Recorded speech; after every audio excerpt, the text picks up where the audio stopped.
Olá pessoal, vamos para mais uma videoaula. Essa videoaula ela é sobre algumas reformas ortográficas, tá? Nós vamos falar de acentuação e nós vamos falar também de pontuação.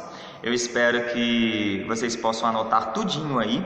Eu sei que é uma videoaula direcionada ao nono ano do Fundamental 2, mas ela é de grande valor para todos os alunos do sexto ao nono ano do colégio que nós estamos trabalhando redação, os alunos que estão se preparando para o Enem, vestibulares, que precisam de uma classificação. Por quê? Quando você entende sobre as reformas ortográficas, se mantém atualizado, você vai evitar alguns erros que podem te jogar lá para baixo. Então, anota tudo aí, pega um caderno e com certeza você vai sair daqui entendendo um pouquinho mais de língua portuguesa e algumas dicas, beleza? Se gostar, deixa o seu like, se inscreva no canal e compartilha, ok? Precisa ser bem direto, então vamos lá. Primeira coisa, tem um mito aí rolando, que não existe mais acentos na língua portuguesa. Isso não é verdade, gente. Não teve nenhuma reforma ortográfica que retirou todos os acentos da língua portuguesa. Nós temos ainda alguns acentos e eu quero até pontuar alguns deles que são importantíssimos. Claro que também teve a retirada de alguns acentos e é por isso que as pessoas amam falar, exagerar e dizer, olha, não tem mais acento nenhum. Tem sim. Antes de tudo, eu quero dizer o seguinte, reformas ortográficas, elas não acontecem somente no Brasil.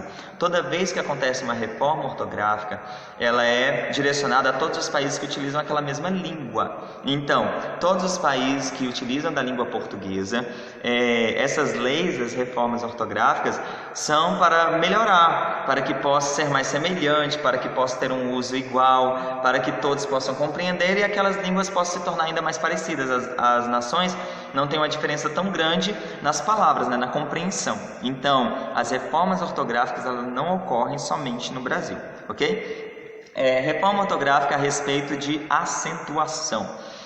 Primeira coisa, eu quero lembrar que tem duas palavras que têm acentos e que são importantíssimos porque eles diferenciam algumas coisas. Então, não tira acento de tudo, não. Quando nós falamos de por e por, esses dois por, eles existem na língua portuguesa, um com acento e um sem acento. Por quê? O primeiro por sem acento é uma preposição. O segundo por aqui com acento, ele representa um verbo. Então, para diferenciar, o verbo por tem sim um acento circunflexo. O som é o mesmo, na pronúncia sai da mesma maneira, mas esse por aqui com acento circunflexo na escrita, ele vem do verbo que é sinônimo de colocar, Então, vamos lá. Ele não quer pôr esse canetão aqui. Este por não é do verbo, não é uma ação, não exprime uma ação, então é com acento, ok? Não esqueça disso. Outra coisa que tem acento também não mudou e ele vai trazer uma grande diferenciação.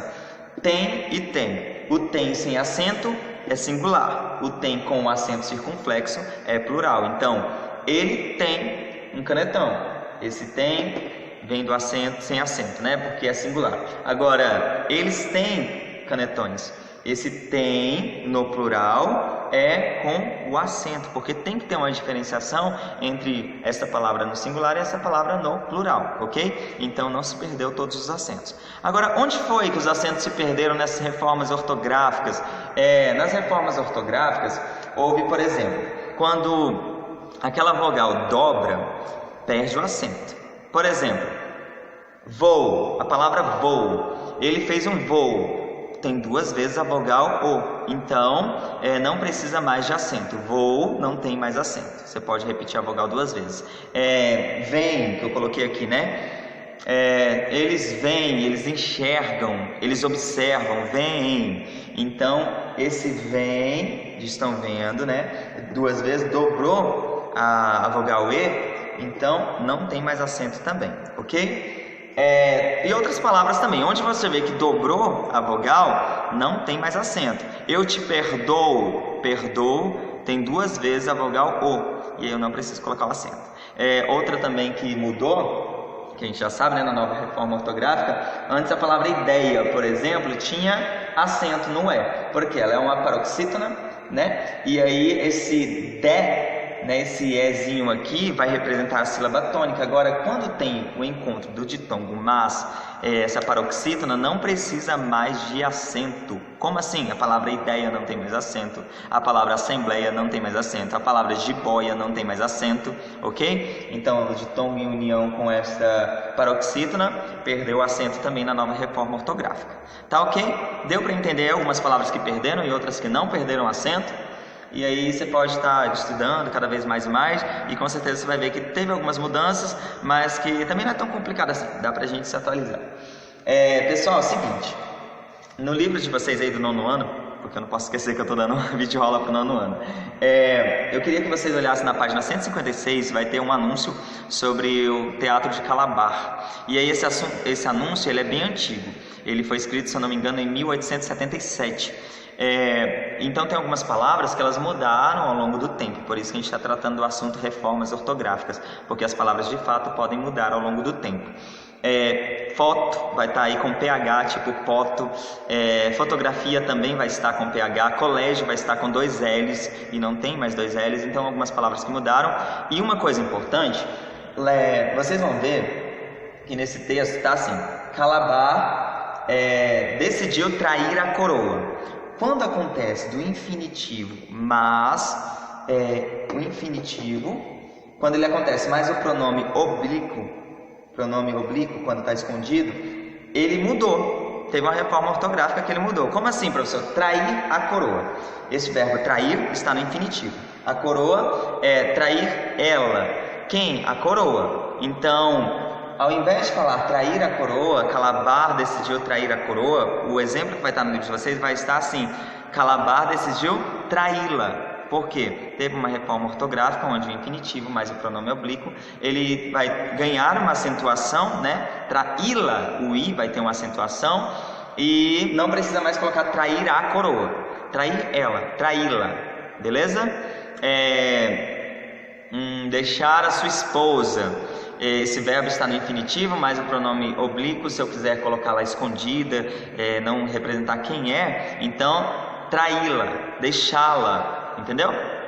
Deu para pegar isso? Pessoal, sobre pontuação é bem simples, você precisa compreender cada um dos pontos, as suas funções, né? Para que serve o ponto final, para que serve o ponto de interrogação, para que serve o ponto de exclamação, entender que a mudança deles e não colocar eles pode mudar todo o sentido de uma frase, tá? Assim como na fala eu preciso entonar o que eu estou falando, também a pontuação na escrita. Então, não quero chocolate, é uma negação, não quero chocolate. Agora se eu colocar uma vírgula bem aqui, não quero chocolate, mudou completamente o sentido, porque este não vai fazer uma pausa, né? Negou alguma coisa, alguém me perguntou, você quer morango? Eu falei, não, quero chocolate, eu estou falando agora o que eu quero.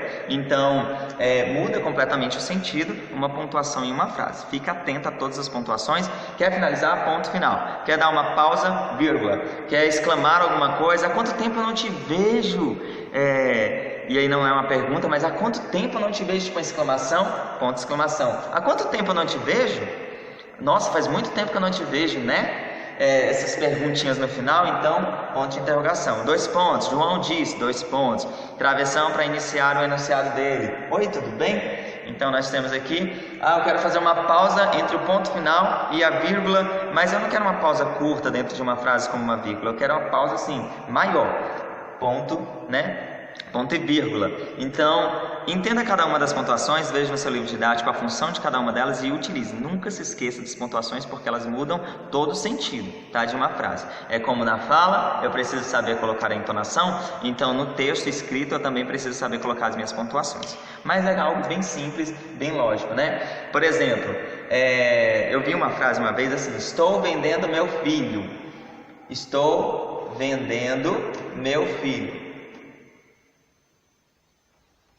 Essa frase aqui é muito estranha, porque parece que alguém está vendendo o próprio filho. Agora, se eu colocar assim, estou vendendo, vírgula, meu filho, está vendendo alguma coisa, que a gente não sabe o que é, mas está falando para alguém, ó, estou vendendo, meu filho, é uma forma ali que está tratando a pessoa. Vocês podem ver o tanto que uma frase muda por causa de uma vírgula, uma colocação. Então, pontuação. Entenda todos os pontos, para que eles servem, quais são os sinais, quais são as pontuações, qual a sua função, estude e coloque ele sempre no momento lógico e óbvio para se utilizar, beleza? É só isso, estuda bastante, vai dar tudo certo.